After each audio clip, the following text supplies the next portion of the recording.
how much of the thing that you bring into a situation is style? Because you also have a style, and your style is something you project, but it's also your interest. Yeah. So what you refer to as style, I call a point of view. Yeah, And I think that for every author, for every creator, and I think like for people in general, whether you're in a creative career or not, I think a point of view is extremely important. I think my point of view is 90% of what I do.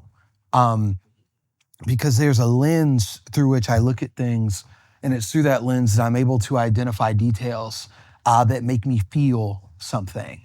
So, for example, when talking about Weirdo, there are a lot of middle grade books that are memoir that talk about middle school. And there are a lot of middle grade books that talk about hard times that people have in middle school.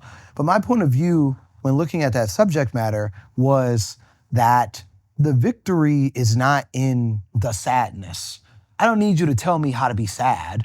I already know how to be sad. I'm sad right now. If I'm a sad middle schooler and I pick up your book about a sad middle schooler and I get 200 pages of a sad middle schooler, you haven't taught me anything. I already know how to be sad. That's not particularly helping me at all. What I don't know is how to improve. What I don't know is how to find happiness. And I approach Weirdo with that point of view, and that influenced every artistic and writing decision that I made.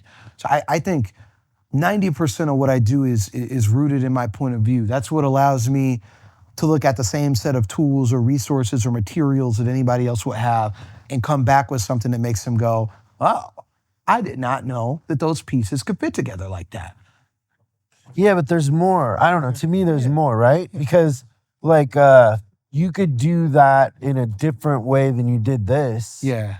Like the way that this is told and the way that it's animated, and I mean just the color choice. Like it's distinct. Yeah. And it's familiar, but it doesn't look like anything I've seen before.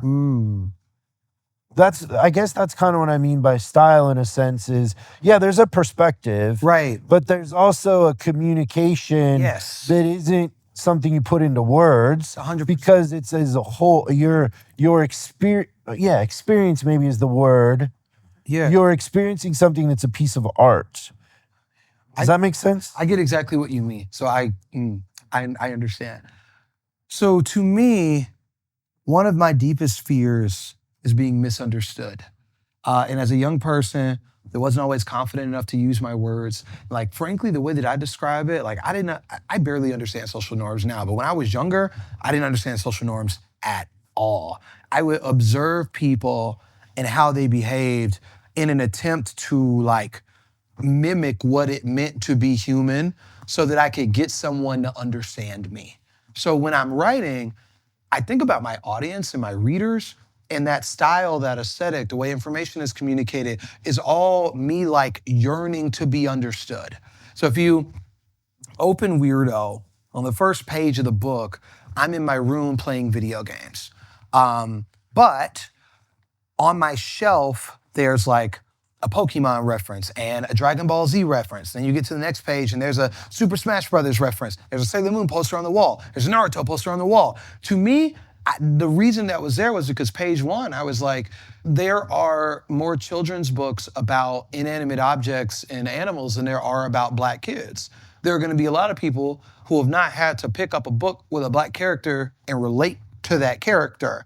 So off rip, I gotta communicate to you, hey, we're more similar than we are different. You like this thing, I like this thing. You like this, I like this thing, you play this game, I play this game. It's all about how do I establish the connection so that you can hear this thing that I'm desperately trying to say.